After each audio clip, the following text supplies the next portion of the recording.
any additional questions regarding the homework one, then you can reach out to TA later. Okay.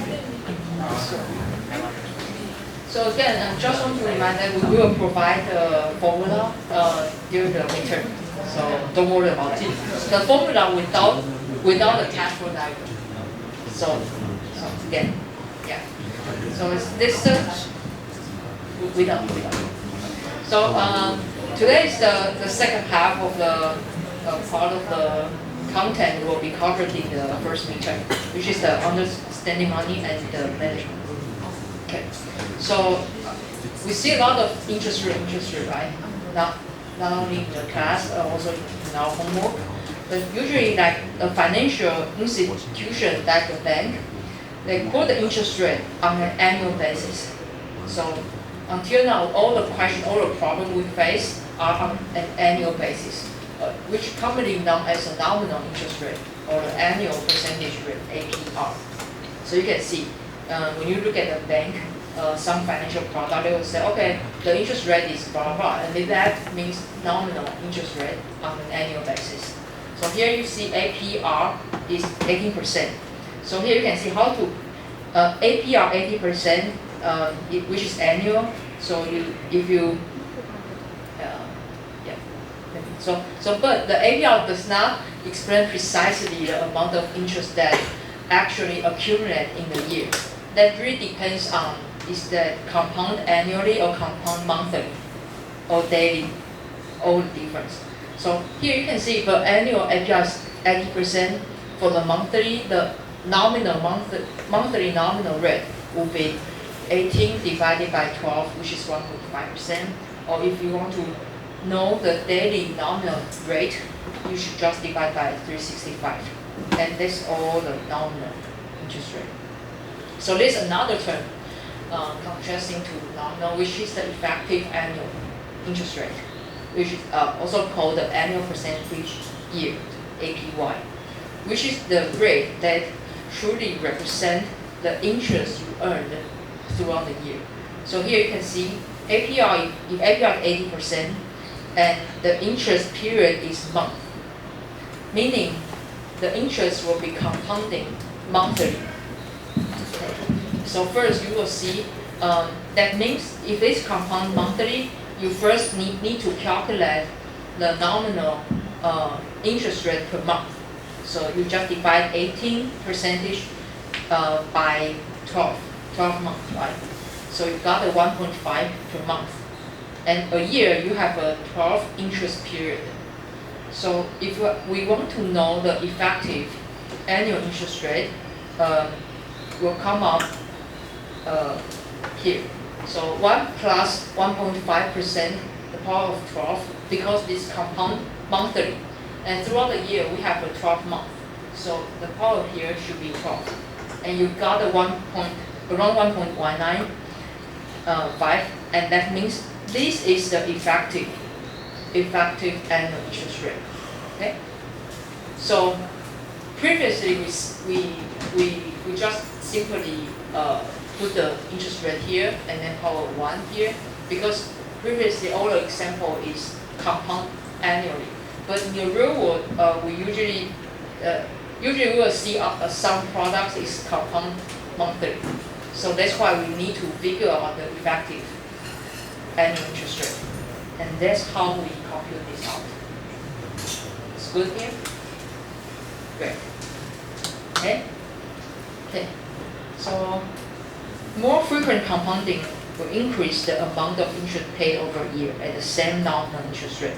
So let's see, assuming nominal interest rate is R, and that N compounding period occurred during a year. So the effective annual yield or effective annual interest rate IA can be calculated by this equation. So again, 1 plus nominal interest rate divided by N. N is the compounding period in a year. Okay. So when N is equal to 1, that means the compounding takes place once per year. Okay. So if this is 1, so that to effective interest will be equal to a nominal interest, right? If you plug in N 1 here, So 1 plus R minus 1 is R. So the effective annual interest rate will be equal to the nominal interest rate. So from the table shown here, you can see given the same nominal interest rate, if the compounding frequency increase from like annually, semi-annually, quarterly to monthly, or even to daily, the effective annual interest rate will increase slightly here. You can see, right? It's still under your expectation, right? Because the more frequent you compound, the effective interest rate will be bigger. Okay. Okay. So let's see. If you want to choose between A and B, both of them are the investment alternative. But for option A, the investment will pay 9% interest compound monthly. For option B, the investment will pay 9.2% interest compound semi-annually. So usually, if you see question, first we need to know the nominal interest rate is 9 and then 9.2, right? This is nominal interest rate here. And secondly, you want to determine the effective annual interest rate for each option, and then you can select the best investment option. So if you are asked to select the better one, the one have a bigger or larger effective annual interest rate will be better. Yeah. Code.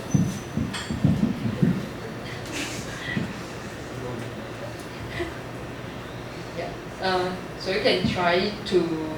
Okay. Let's go through the problem together first. So nominal interest rate for sure is 9 and 9.2%. And for effective annual interest rate for the A, it said is compounded monthly. So to calculate, you need to divide the nominal interest rate by 12, right? Because it's compound monthly. So you first calculate the nominal interest rate per month, and then per year we have 12 months, right? So the power here is 12. So this is the effective annual interest rate. And for option B, which is the compounding semi-annually. So it's semi-annually. So you want to calculate the semi-annual interest rate first. So here's the 9.2% divided by 2.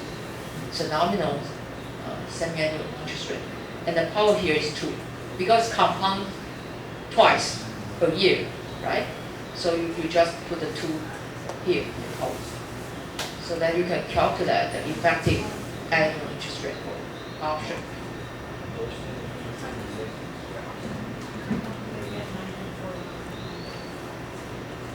Nine point two. Which one? 9.2. This one? Oh, really? Wow. For option B? Okay. Okay. Previous year, no. Okay, no one noticed that. What happened? I don't know.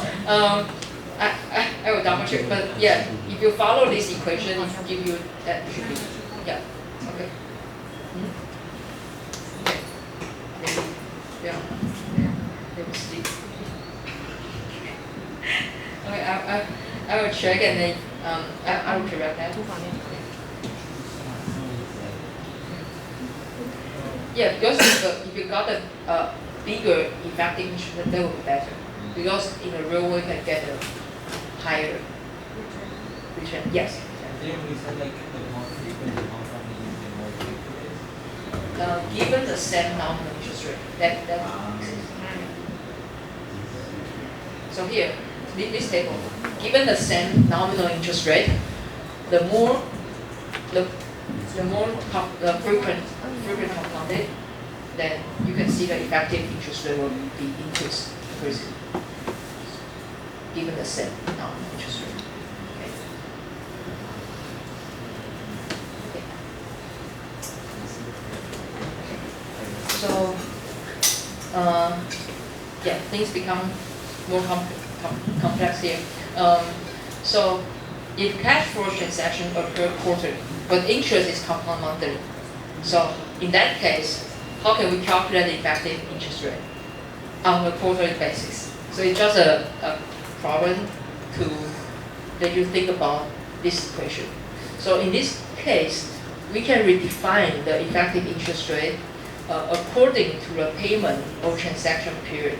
So here, let's go through first, and then when we see the prefix problem, you can get better understanding of this equation. So basically, R SEM is the nominal interest rate, M is the number of interest period per year. So M is equal to C times K. C is the number of interest period per payment period, and K is the number of payment period per year. Okay. So let's see the example to understand this. So suppose you make a quarterly deposit into your account that earns 8% interest compounded monthly. Compute the effective interest rate per quarter. So here, because 8%, right? 8% compounded monthly. So you divide it by 12, right? Because this is compounding monthly, so you first need to calculate per month nominal interest rate. So you divide it by 12. And the reason why the power here is 3 is because we want to know the effective interest rate per quarter. Per quarter, we have 3 months, right? So that's why it is 3. Because it is the monthly nominal interest rate, and the power put the 3 to get the quarterly effective interest rate. So this is here. Okay.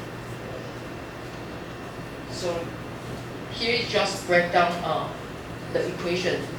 Like K is equal to 4 and C is 3 and 12. This kind of equation here. But yeah, for alternative, we can try to think about. Please. If you are if the payment periods are not considered, we just say if it's one single payment, like the payment period is okay. Yeah. We just assume it's one all the time. Yeah. Okay. Yeah. Good.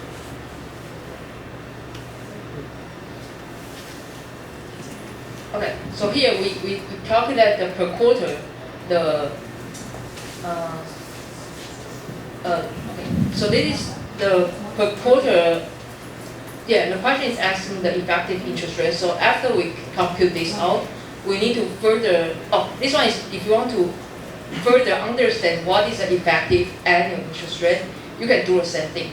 So here, this is a quarterly effective interest rate, and you plot this up, plus 1 plus this, and then the power put the 4, because annually we have 4 quarters. So if the question is somehow asking you the effective annual interest rate, you can further derive this out. Right? Because it's per quarter, and it is the per year. It's different.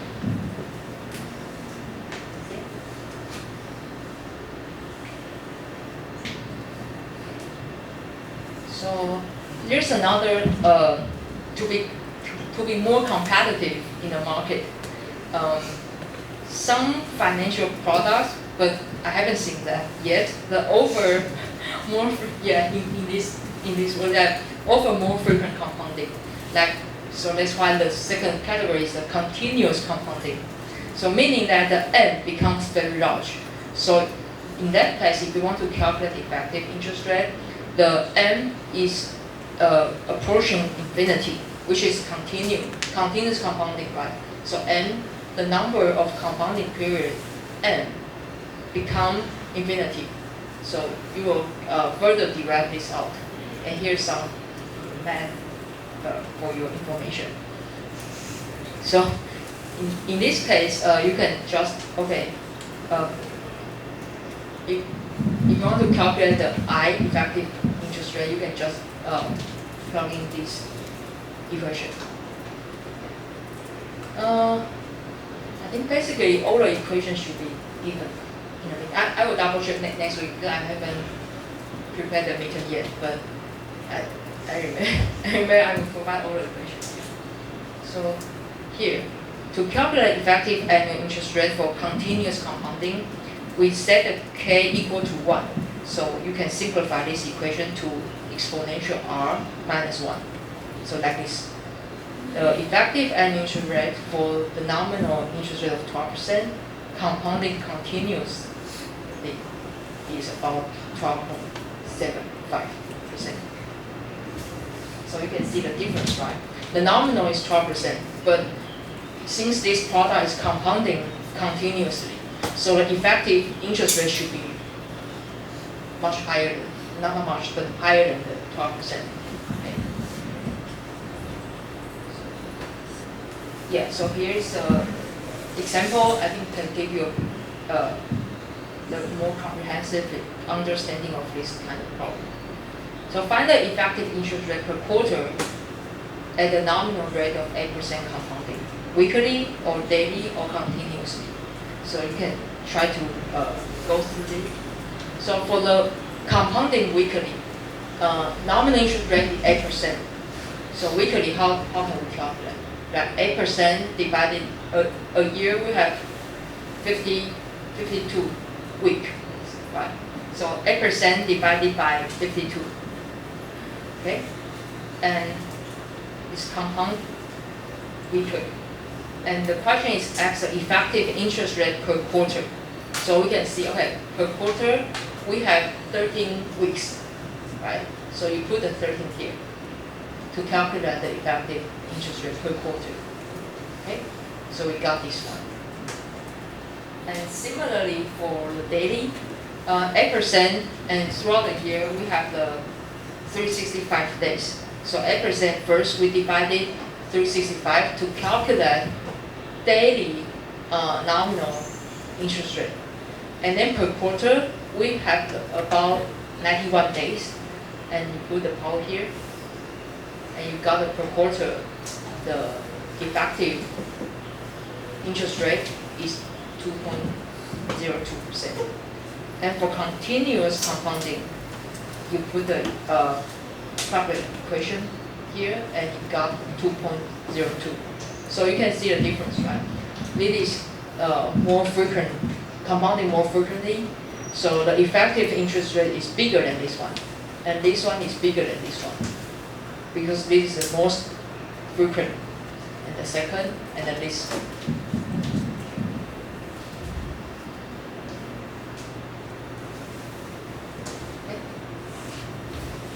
So here just a summary table to show the different case, given interest rate, payment period, and the effective interest rate. So you can see a difference throughout all the case. It's good? Yeah. Yeah. Do you don't have answer?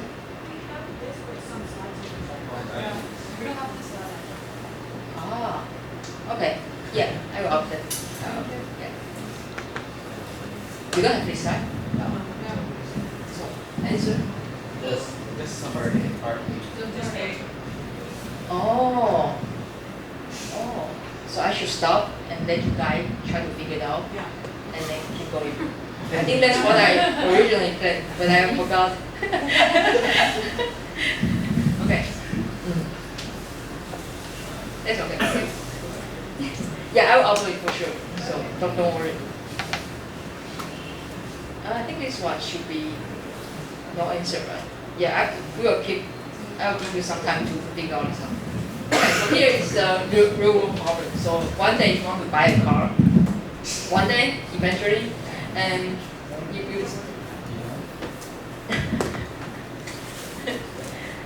and then you are looking for this one, and with some information given on the right, like the annual percentage rate is 8.5% of the first year. Okay.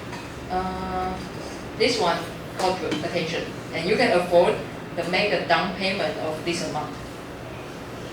So the net amount to be financed is 20,000, because here he give you some information. Okay, so the total purchase price, like the initial purchase cost you need to pay, is 22,678, and you only have the down payment for this one. So basically, you need to borrow money from the bank $20,000. Okay, in this case, and the annual nominal interest rate is 8.5%. The 48-month financing. So this is okay. The question is asking, what would the monthly payment be for the Part A? I think we should give you some time to try to figure Part A. Is that okay? To think about it.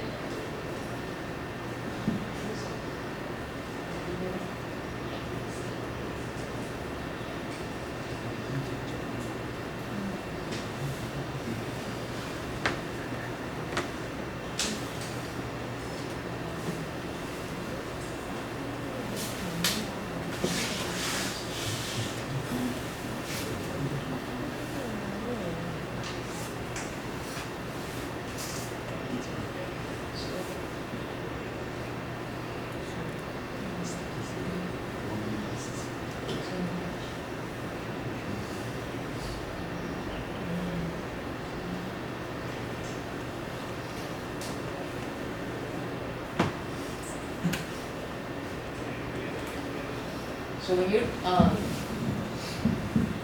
can first draw out the cash flow diagram associated with this problem. That might be helpful. Do you need some time, or you prefer I go through directly? I'm okay. So do you need some time?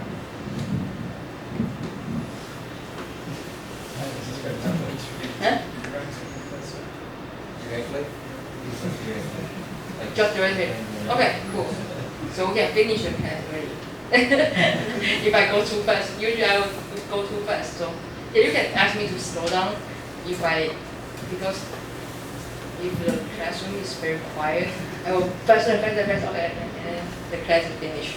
Usually very early. So I try to slow down. So given this problem, you can see, okay, we want to borrow money $20,000, right? So here, you want to borrow money, so it's into our pocket.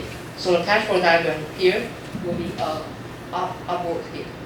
And every month, you have to pay back to the bank. Okay?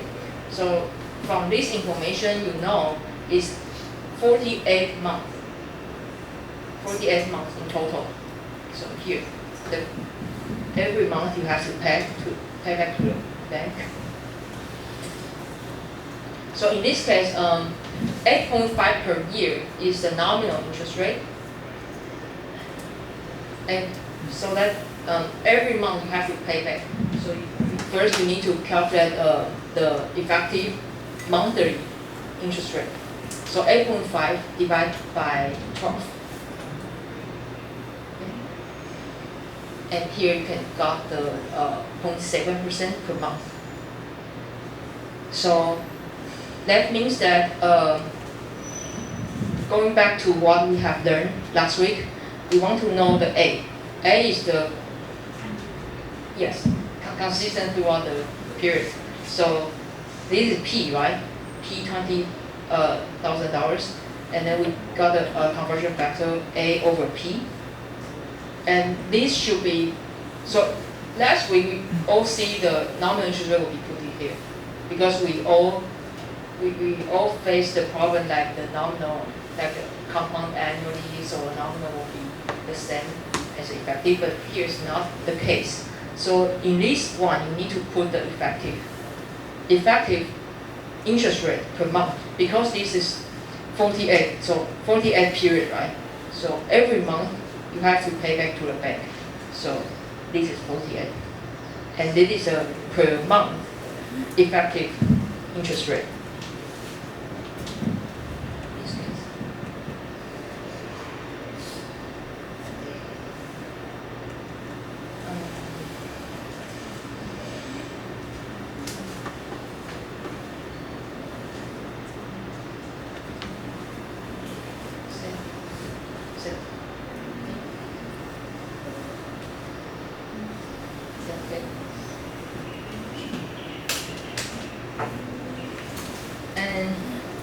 So the part B is asking, so after the 25th payment, you want to pay off the remaining loan in a lump sum amount.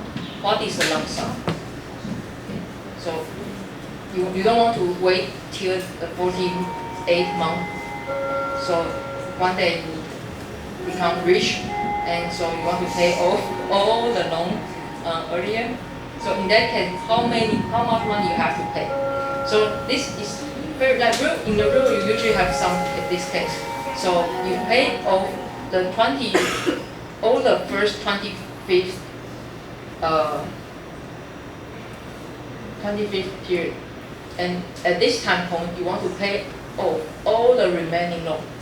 So what you have to do is to discount all this cash into this time point. Yeah, exactly. So that's why we want to figure out the P, but that P is standing here. Imagine you are standing in just after the 25th period here, and so standing from here, you want to discount all the remaining monthly payment to the present worth. So that's why the A we have already calculated all this around 490, and it's a conversion factor P over A.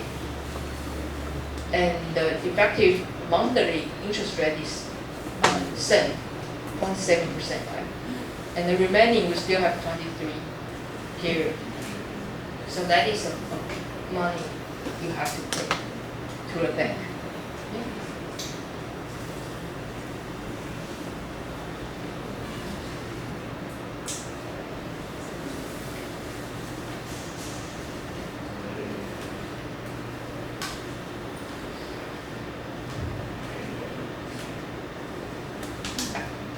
I would like to continue because we only have a few more pages.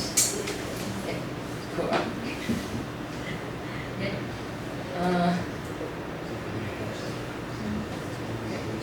So this is the final practice problem for this lecture.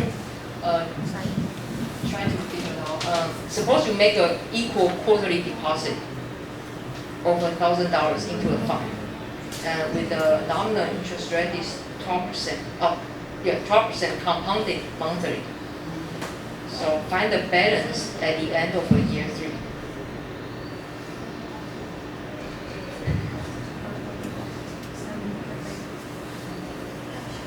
So here you can see, you make an equal quarterly deposit, $1,000, okay, into a fund. So, and that fund will pay you interest at the rate of 12% and compounded monthly. So first because you get money out per quarter, right? So a year we have four cash outflows here. Okay? So we have 3 years. And this A, the constant, $1,000. So find the balance F at the end of year 3, meaning the 12 quarters.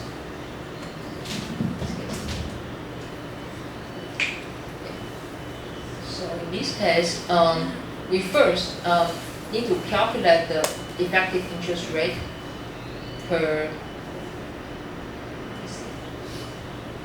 quarter here. So 12% is compounding monthly. So it's compounding monthly, right? So we need to divide it by 12, right? And then we want to figure out the per quarter effective interest rate. So the power should be 3. Yes, exactly. So first we calculate this out. Per quarter, the effective interest rate is 3%, 3.03%. And the total number of payments is 12, right? Because the payment quarterly deposit in 3 years, so 3 times 4 is in total 12 quarters. So you want to figure out the F, because the question is asking find the balance at the end of year 3. So F, and this one is the A, and we times the. How does it mean find the balance? Where to find the balance? the bank, usually the banks like because you deposit the $1,000 into a fund, and every term is compounding, and trying to ask you the total like the value of this fund. So we call it balance. Yeah, it's just like a commonly used term in the financial market. The balance meaning. Like in the bank, you have your balance. Yeah, kind of. Yeah. Okay. So yeah, try to avoid that confusion in the later. Yeah. So Or maybe I should jump to the back. sorry. Yeah. It says that is equal part of the process. But so we use, I know that part is in its form, but what I'm confused is that here we use formula when interest rate is 3.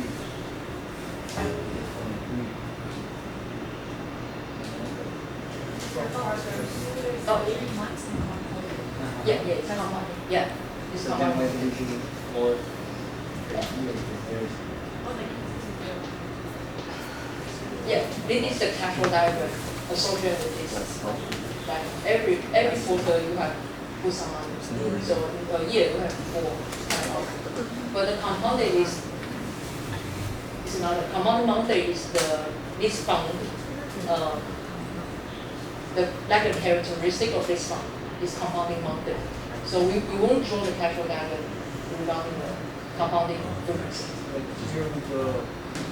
It says part is the 4, but over there we like the 3 because it's nothing. Months are third part. But then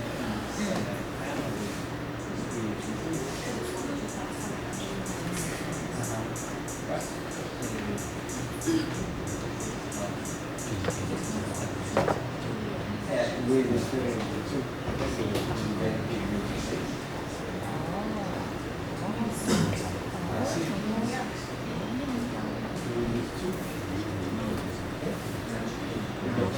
Oh, no, but the first capital model is annual.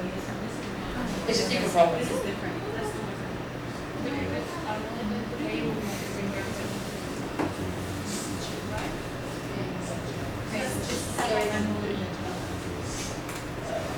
Yeah, semi-annual. Yeah. Yeah, no.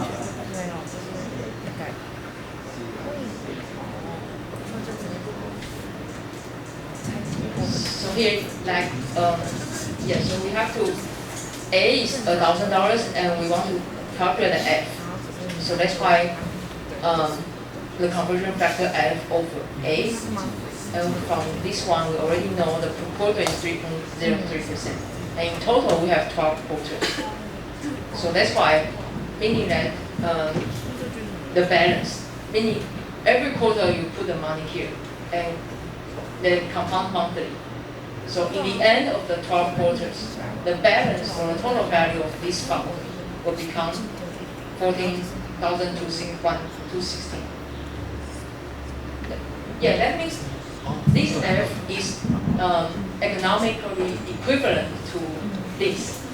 So what we learned last week is economic equivalence, right? So here we just trying to see, okay, what is the economic equivalence of the cash flow diagram here to the F. So every there's a lot of A. So what is the F? So that's what we are asking. Yeah. And that's all for the lecture. So basically, for the first midterm, it's really very important, but the content is very not so. I think it's a good end. I just want to make the push you guys to know this concept, because in the following lectures we'll heavily use a lot of things like calculating money. It's my first time to pour the first meeting so early. Yeah. Okay. Any feedback will be very welcome.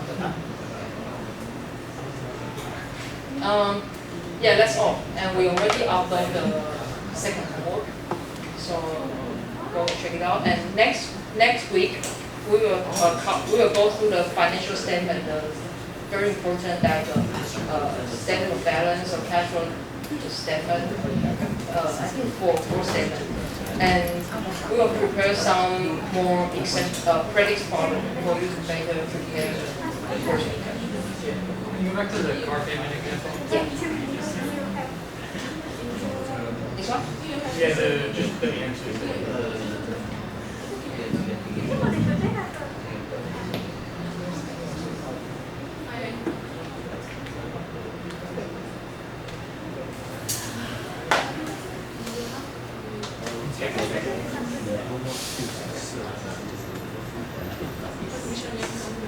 Pressing research.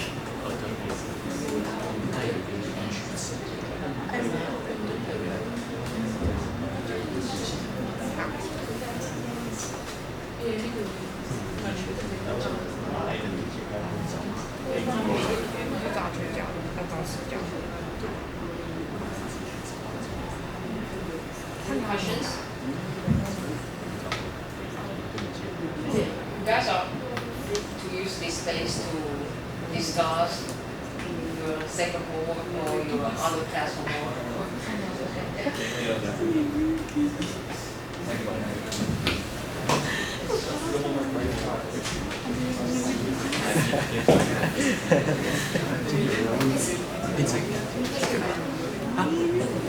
录结果，OK，好。